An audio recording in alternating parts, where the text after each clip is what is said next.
E hoje estamos aqui tendo a visita e a honra de receber aqui Edilson Martins, grande jornalista, documentarista, fotógrafo, e ele nos deu a honra de publicar, 50 anos depois, um clássico da literatura do meio ambiente, dos índios, que é Nossos Índios, Nossos Mortos.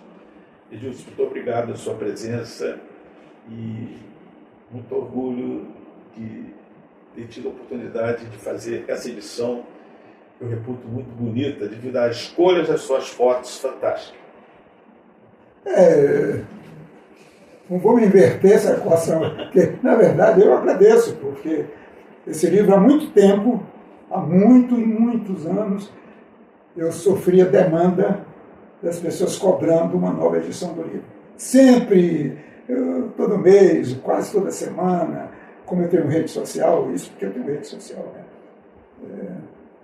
Então, a Letra Capital, essa editora de profunda credibilidade, que trabalha com livros acadêmicos, ela resolveu editar Nossos Índios, Nossos Mortos. E 50 anos depois que ele foi lançado, então o livro voltou, coisa que não é tão comum, um livro 50 anos depois, não sei qual é um clássico. E esse livro foi um clássico, sim, esse livro foi um clássico. Eu não tenho nenhuma autoridade para dizer, porque eu, enfim, participei da criação desse livro, mas ele foi um clássico porque ele vendeu como nenhum outro no país até então tinha vendido. Ele foi um clássico porque ele contribui para a formação de uma consciência inexistente até então, né, da necessidade de se olhar para a questão indígena. Esse livro é um livro que resulta de uma série de intervenções como repórter, como jornalista, enfim, e que terminou num livro publicado nos anos 70 pela Codecri, um antigo Pasquim, onde eu era colunista, onde eu criei a primeira coluna de meio ambiente do Brasil, em grande jornal, que se chamava Páginas Verdes, né? Nesse tempo não se falava meio ambiente, se falava ecologia, né? Então, Páginas Verdes foi uma criação do Miró, do Ziraldo, do Ivan Bessa, enfim, ficou Páginas Verdes. E nesse impulso, né, de questão ambiental, antes já tinha sido lançado o Nossos Índios, que vendeu muito, vendeu, segundo o último editor da editora, que é o Alfredo Gonçalves, ele me disse que teria vendido 350 mil. Nem tudo, como assim dizia, nem tudo que li uma publicação, mas deveria ser verdade porque pintou muita grana na época, né? E, enfim, então a reedição dele aconteceu agora, muito bem recebido, está sendo muito bem recebido pela mídia. Ainda agora, ele foi lançado recentemente, agora em setembro, eu acho. Acho não, tenho certeza. E nós estamos, menos de 2 meses depois, ele já teve uma aceitação generosa da mídia brasileira, né? Globo, Valor Econômico, Folha de São Paulo, Revista Veja, Le Monde Diplomatique, jornais eletrônicos e outros que eu nem sei mais o nome. Todos eles celebrando, saudando o lançamento do livro. Então ele vai bem, obrigado. Olha, tem uma coisa aqui, vocês devem lembrar de um nome icônico, Juruna. Tem uma entrevista que o Edilson fez, que está aqui nesse livro, do Juruna. Mário Juruna. E aquela história do gravador, Edilson, conta aí pra gente. Não só isso, o livro é importante, como foi dito, porque ele desencadeia um processo, ele tira os povos indígenas da pauta folclórica, porque até então, qual era a pauta que dominava a questão indígena? O índio tem muitas mulheres, a Índia de acolher casar com sertaneja na igreja da Candelária, o presidente da República ser o padrinho do casamento. Era essa a visão que se tinha do índio. Não se mostrava até então que, enquanto ele era folclorizado pela mídia, pela revista Cruzeiro, pelas grandes publicações da época, suas terras continuavam sendo invadidas, eles continuavam sendo exterminados, eles continuavam sendo subjugados. Juliuna, primeiro deputado federal eleito no país, procedente dos povos indígenas, foi resultado deste livro, de uma das reportagens deste livro. Isso é importante ser dito. Nos anos 70, quando o Mário Juliuna, de gravador à mão, começa a gravar o depoimento dos políticos que prometiam e não entregavam, e eu dei, inclusive, um gravador para ele, mas eu tirei ele lá de Brasília. Primeiro, procurei em Cuiabá, ele não estava lá na aldeia dele, e nós nos encontramos. Isso tudo por conta do Pasquim, eu não tinha bala na agulha para viajar além de ônibus para a Baixada Fluminense. Mas, em suma, a reportagem foi feita, Pasquim acho que deu 4 ou 5 páginas, foi um sucesso absoluto naquele ano, dos anos 70. O carnaval daquele ano, todo ele se debruça sobre a questão indígena. Brizola, poderoso na época, né, logo depois que o Brizola retorna para o Brasil, pega o Mário Juliuna, coloca no PDT e ele é eleito deputado federal. Aí é o marco decisório, o primeiro tijolinho na construção, na edificação de uma consciência de que os índios não poderiam continuar sendo tratados como folclore.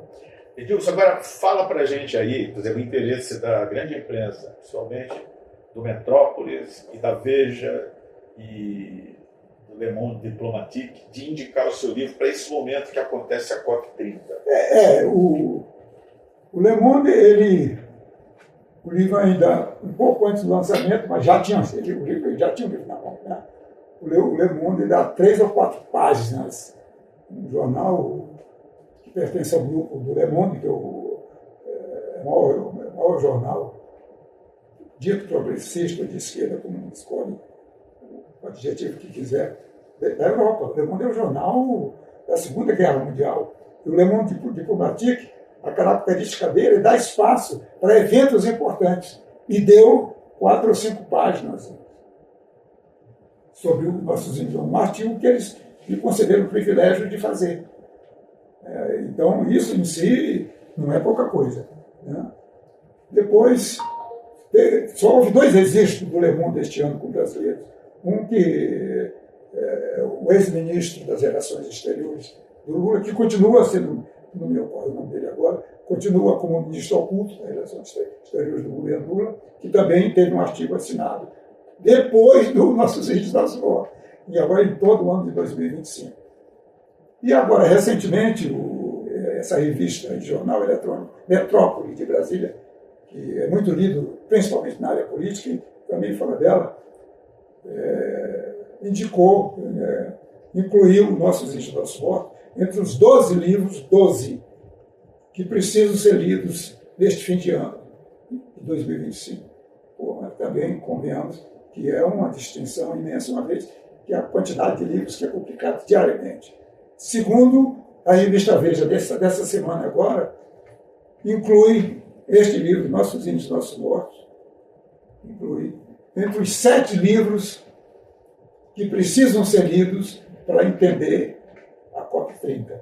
Então, registrando outros jornais que não me ocorre o nome, que registraram o lançamento, o livro está sendo muito bem recebido, está sendo muito bem... Até porque é um documento, né? O livro não é um livro de minha autoria. Os autores desse livro são os índios que eu tive o privilégio, em todo o Brasil, de entrevistar. Eu fui apenas o escriba, né? Eu entrevistei as lideranças indígenas de norte a sul, de leste a oeste, no espaço de pelo menos 2 décadas, né? Desde o início dos anos 70, que eu comecei a percorrer as aldeias do norte, da Amazônia. Eu fui o cara que registrou o choque, não cultural, o choque físico, que acontece a partir dos anos 70, final dos anos 60, entre as culturas primitivas até então intocadas na Amazônia e a transferência do agronegócio do sul do país para a Amazônia. É a época que era o slogan do Estado brasileiro Era terra sem homens para homens sem terra. Homens sem terra eram os gaúchos, que estavam sendo expulsos pelos grandes latifundiários. E terra sem homens era a Amazônia, que era outra grande mentira, que sempre teve índio na Amazônia.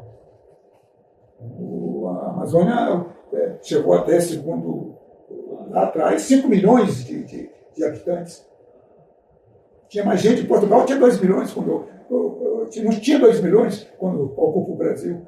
Os índios, até o século XVII, é uma estimativa que se faz, tinha pelo menos 5 milhões. Então, esse livro ele é apenas um retratinho, 2x2, desse grande salto qualitativo do desconhecimento que se tinha dos povos originários, que são os formadores da nossa identidade ao lado dos negros, né? Essas duas populações aí que ajudam a formar a identidade do povo brasileiro. Então, esse livro retrata, numa foto 2x2, esse momento histórico de percepção da importância desses povos. Edilson, queria te agradecer e é um livro que não é datado, é livro para consulta e te agradecer muito a sua presença aqui, a honra de publicar o teu livro. Muito obrigado. Isso é verdadeira, eu que me sinto honrado, porque encontrar uma editora com a coragem de reeditar um livro 50 anos depois é quase uma editora suicida, né?